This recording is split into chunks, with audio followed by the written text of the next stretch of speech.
காஞ்சிபுரத்தில் இன்று திமுக பவள விழா பொதுக்கூட்டம். திமுக தலைவரும் முதலமைச்சருமான மு.க. ஸ்டாலின் சிறப்புரையாற்றுகிறார். கூட்டணி கட்சி தலைவர்கள் பங்கேற்கிறார்கள்.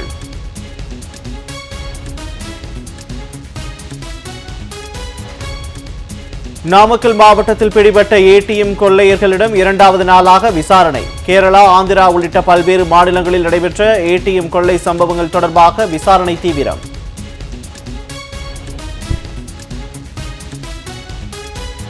வாகனங்களை இடித்து தள்ளிவிட்டு கண்டெய்னரில் தப்ப முயன்ற கொள்ளையர்கள்.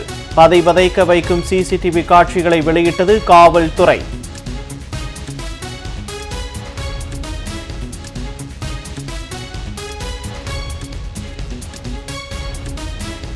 கன்னியாகுமரி அருகே ஏடிஎம் இயந்திரத்தை உடைத்து கொள்ளை முயற்சி. 8 மணி நேரத்தில் வடமாநில கொள்ளையனை கைது செய்தனர் தனிப்படை போலீசார்.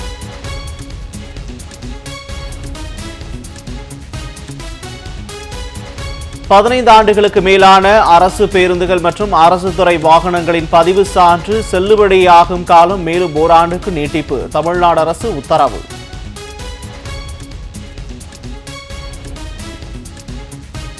ராணிப்பேட்டையில் 9,000 கோடி ரூபாய் முதலீட்டில் டாடா நிறுவனத்தின் கார் தொழிற்சாலைக்கு அடிக்கல் நாட்டினார் முதலமைச்சர் மு.க. ஸ்டாலின்.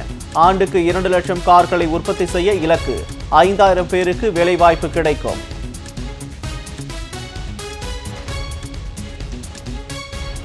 இந்திய பொருளாதார வளர்ச்சியில் தமிழ்நாடு முக்கிய பங்கு வகிக்கிறது. வாகன உற்பத்தியின் தலைநகர் தமிழ்நாடு என முதலமைச்சர் மு.க. ஸ்டாலின் பேச்சு.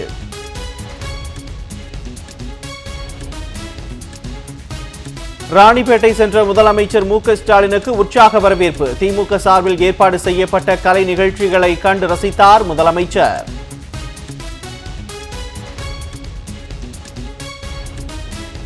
கரூர் மற்றும் திருவண்ணாமலையில் மினி டைடல் பூங்கா அமைக்க முதற்கட்ட பணிகளை தொடங்கியது தமிழ்நாடு அரசு. மினி டைடல் பூங்கா தொடர்பான வரைபட தயாரிப்பு மற்றும் திட்ட மேலாண்மை பணிக்கு ஆலோசகர்களை தேர்வு செய்ய டெண்டர் கோரியது.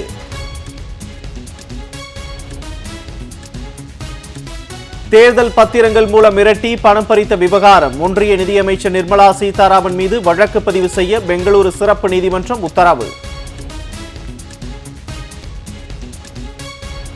கோவை, நீலகிரி, திருப்பூர் உள்ளிட்ட 18 மாவட்டங்களில் இன்று கனமழைக்கு வாய்ப்பு. வானிலை ஆய்வு மையம் தகவல்.